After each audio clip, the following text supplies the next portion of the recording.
આ કહાની એક મોડર્ન પરિવારની છે. પરિવારની અંદર ફક્ત છોકરી અને તેની માં છે.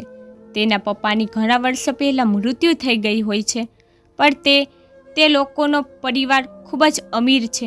છોકરીનું નામ નિશા અને તેની માનું નામ દેવિકા છે. દેવિકા વિધવા સ્ત્રી છે, પણ દેખાવમાં ખૂબ જ સુંદર છે. તેને પોતાના શરીરને ખૂબ જ સંભાળીને અને મેન્ટેન કરીને રાખ્યું છે. બંને મા દીકરીને કોઈ સાથે જોઈ જાય તો કોઈ કહી શકે નહીં કે દેવિકા નિશાની માં છે. જોવામાં દેવિકા નિશાની મોટી બહેન જેવી લાગતી હતી. નિશાના પપ્પા આર્મીમાં હતા.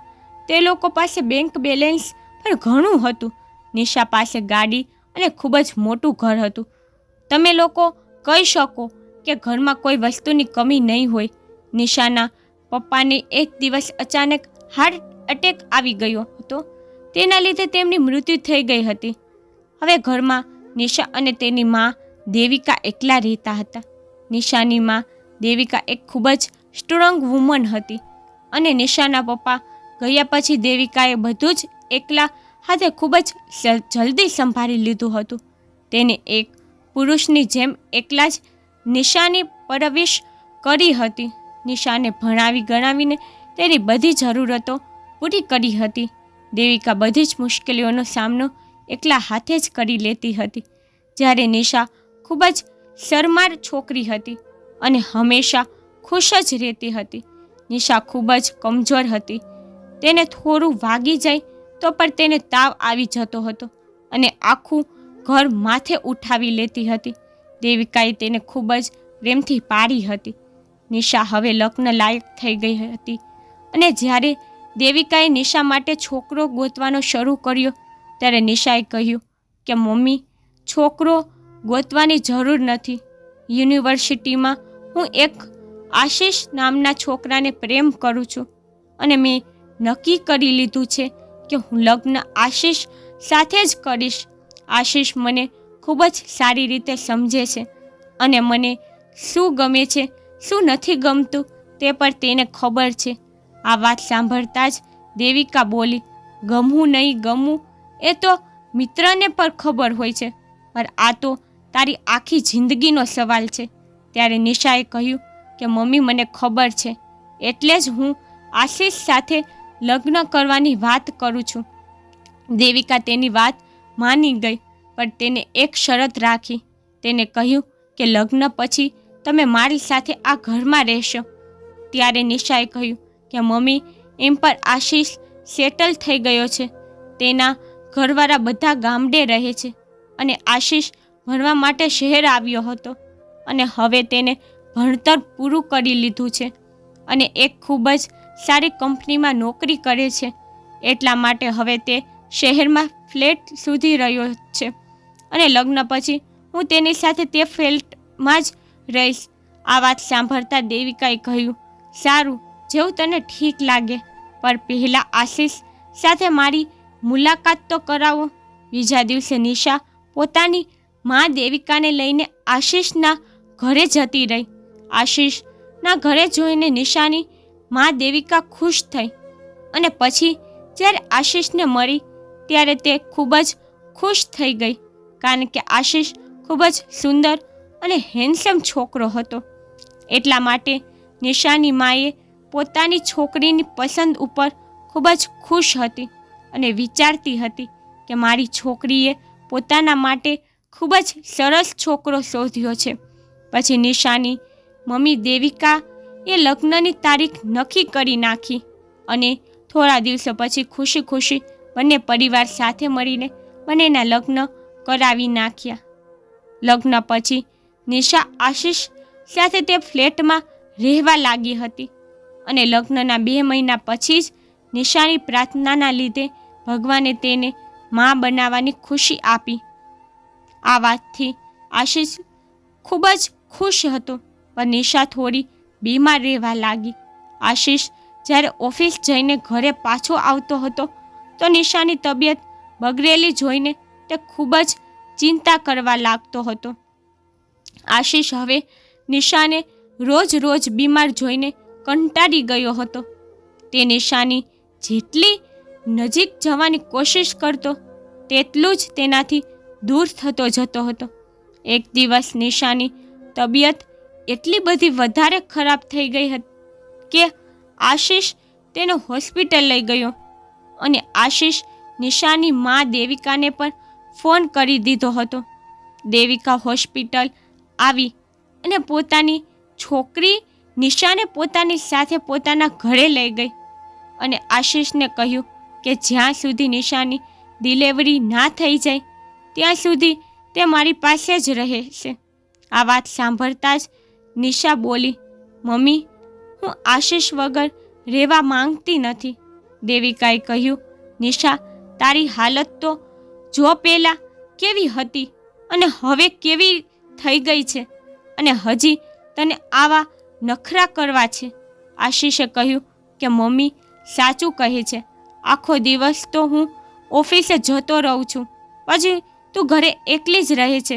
આવી હાલતમાં તારે એકલા ઘરે રહેવું એ મને બરોબર લાગતું નથી.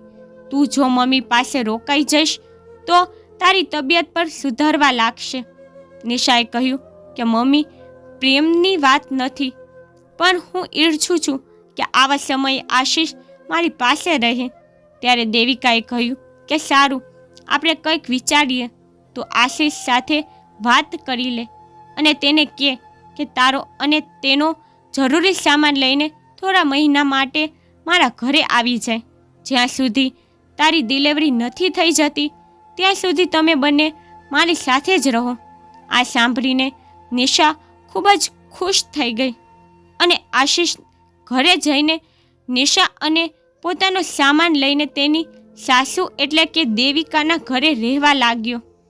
પણ નિશાની તબિયત સુધારવાને બદલે દિવસે ને દિવસે ખરાબ થતી જતી હતી અને તેના લીધે હવે આશિષ ખૂબ જ ચિંતામાં રહેવા લાગ્યો હતો. નિશાનો સ્વભાવ પણ ખૂબ જ ચીડચીડિયો થઈ ગયો હતો. આશિષ તેને હાથ લગાવતો તો પણ નિશા ગમે તેવું બોલવા લાગતી.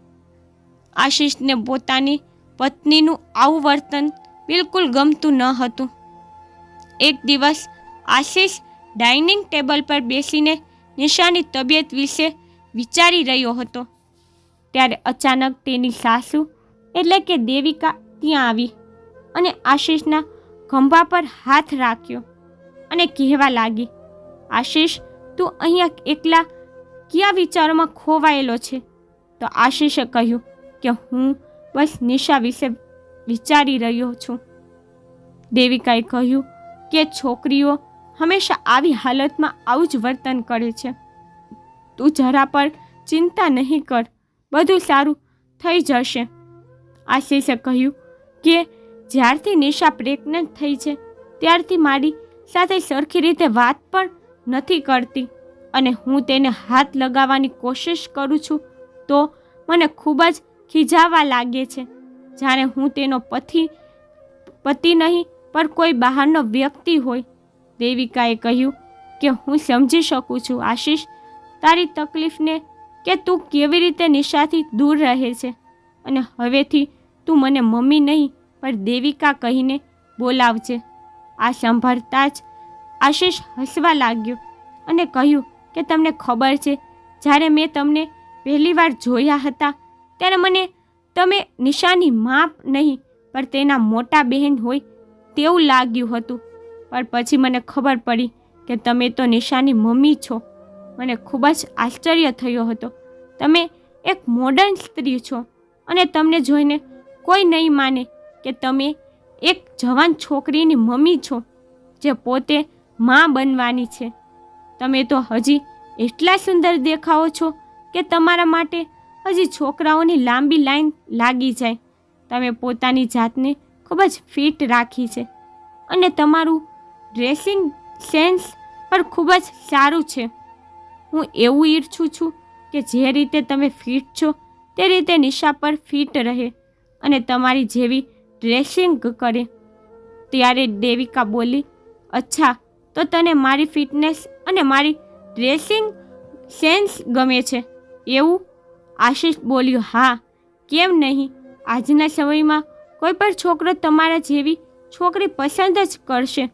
ત્યારે ફરી એક વખત દેવિકાએ પોતાના બંને હાથ આશીષના ખંભા પર મૂક્યા અને કહ્યું, શું તું મારી જેવી સ્ત્રી સાથે લગ્ન કરવા માંગીશ? આ સાંભળીને આશીષ એકદમ ચોંકી ગયો. તેને સમજાતું ન હતું કે આ બધું શું થઈ રહ્યું છે. ત્યારે દેવિકાએ કહ્યું કે આશીષ, મને પણ તારા જેવા છોકરાની જરૂર છે અને જો મારી છોકરીએ તને પસંદ ના કર્યો હોત તો હું તારી સાથે લગ્ન કરી લેત. આશીષ આ વાત સાંભળતા જ બોલ્યો, મમ્મી, આ શું વાત કરી રહ્યા છો તમે? તરત જ દેવિકાએ આશીષના મોઢા ઉપર હાથ રાખી દીધો અને કહ્યું, પહેલાં તો તું મને આ વારે વારે મમ્મી કહેવાનું બંધ કર. અને બીજી વાત, આ સમયે તું પણ એકલો છે અને હું પણ. આપણે બંનેને એકબીજાની જરૂર છે. આ વાત સાંભળતા આશીષ કંઈ બોલી શક્યો નહીં અને એમ પણ તે પુરુષ હતો. થોડી ઢીલ મળતા જ તે પોતાની હદો પાર કરવા લાગે છે અને એમ પણ આશીષ એ તેની સાસુ સાથે કોઈ જબરદસ્તી કરી ન હતી. તે સામેથી આશીષ સાથે રહેવા માંગતી હતી અને હવે દેવિકા આશીષ સાથે ક્યારેક બજારમાં જતી અને ક્યારેક તેની સાથે ગાર્ડનમાં ફરતી રહેતી, તો ક્યારેક રાતે ટેરેસ પર ઊભા રહીને તેની સાથે કલાકો સુધી વાત કરતી અને જ્યારે રાત્રે નિશા સૂઈ જતી ત્યારે તે બંને છુપી રીતે મળી લેતા હતા. એક દિવસ રાત્રે અચાનક નિશા જાગી ગઈ અને જોયું કે તેનો પતિ તેની પાસે ન હતો. તો તે આશીષને અવાજ લગાડવા લાગી અને રૂમની બહાર આવી અને જ્યારે દેવિકાએ નિશાને બહાર આવતા જોઈ ગઈ તો તે ઝાડની પાછળ છુપાઈ ગઈ અને આશીષ ત્યાં સામે જ ઊભો હતો. નિશાએ આશીષને પૂછ્યું કે તમે અડધી રાતે અહીં શું કરો છો? બધું બરોબર તો છે ને? ત્યારે આશીષે કહ્યું કે કંઈ નહીં, બસ મને ખાલી ઊંઘ નહોતી આવતી એટલે વિચાર્યું કે ગાર્ડનમાં એક રાઉન્ડ મારી આવું. નિશાએ કહ્યું, સારું, તો હવે ચાલો રૂમમાં જઈએ. પોતાની છોકરીને આવું કરતા જોઈને દેવિકાને ખૂબ જ ગુસ્સો આવ્યો અને આવું ઘણા દિવસો સુધી ચાલતું રહ્યું. થોડા મહિના પછી આશીષની પત્ની નિશાને ત્યાં એક નાનકડી છોકરીનો જન્મ થયો. પણ દીકરીના જન્મ પહેલાં આશીષ દેવિકા સાથે છુપી રીતે લગ્ન કરી ચૂક્યો હતો અને હવે દીકરીના જન્મ પછી તો નિશાના પોતાની લાઈફમાં ખૂબ જ બિઝી થઈ ગઈ હતી અને તેના પતિ ક્યારે ઘરે આવે છે, ક્યારે જાય છે, તેને કંઈ ખબર જ રહેતી ન હતી. એક દિવસની વાત છે, દેવિકાએ આશીષને કહ્યું કે આશીષ, મારા ઘરે આવ, મારે થોડી શોપિંગ કરવી છે. ત્યારે નિશા બોલી, આજે હું અને આશીષ અમારી નણંદના ઘરે જઈ રહ્યા છીએ. પ્લીઝ તમે ખોટું નહીં લગાડતા. આજે તમે એકલા જ શોપિંગ કરી લો. દેવિકા પોતાની છોકરીના મોઢેથી આવી વાત સાંભળતા જ ખૂબ જ ગુસ્સે થઈ ગઈ અને શોપિંગ કરવા એકલી જતી રહી. અને જ્યારે આશીષ નિશા તેની બહેનના ઘરે ગયા ત્યારે દેવિકા આશીષને વારે વારે ફોન કરવા લાગી. આશીષે જ્યારે ફોન ઉઠાવ્યો તો દેવિકા બોલી, તું નિશાને તારી બહેનના ઘરે મૂકીને મારી પાસે આવી જા. અને આશીષે તેવું જ કર્યું. આશીષે નિશાને કહ્યું કે ઓફિસથી અર્જન્ટ કોલ આવ્યો છે અને મારે જવું જ પડશે. તું અહીંયા રોકાઈ જા. હું જ્યારે રાત્રે ઓફિસથી પાછો આવીશ ત્યારે તને ઘરે લઈ જઈશ.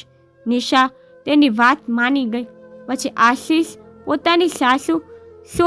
પોતાની નવી પત્ની પાસે ગયો.